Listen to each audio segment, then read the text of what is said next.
దేశవ్యాప్తంగా దుమారం రేపుతున్న తిరుమల లడ్డు వివాదంపై సుప్రీంకోర్టు విచారణ చేపట్టింది.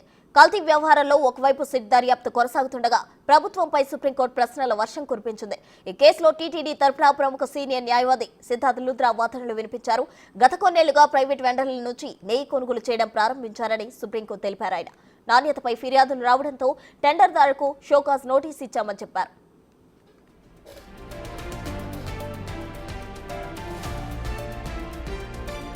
లడ్డూ తయారీలో కల్తీ నెయ్యిని వాడారా అని న్యాయమూర్తి గవాయ్ ధర్మాసనం ప్రశ్నించింది. లడ్డూలో నాణ్యత లోపించిందని భక్తులు ఫిర్యాదు చేశారని లూథ్రా వివరించారు.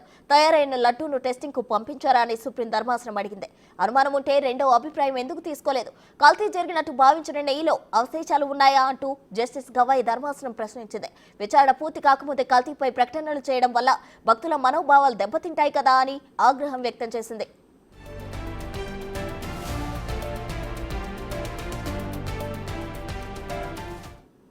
ల్యాబ్ రిపోర్టులో ఉన్న నెయ్యితో లడ్డూ తయారు చేసినట్లు ప్రాథమిక ఆధారాలు ఎక్కడా లేవంటూ ధర్మాసనం పేర్కొంది.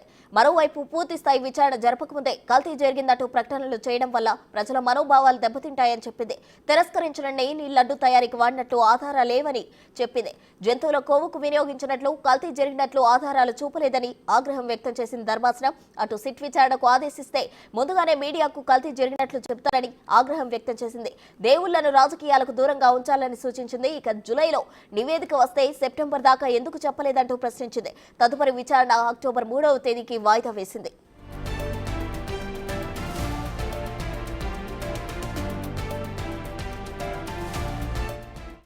లడ్డూ వివాదంపై పిటిషనర్ సుబ్రహ్మణ్య స్వామి తరపు న్యాయవాది రాజశేఖరరావు వాదనలు వినిపించారు.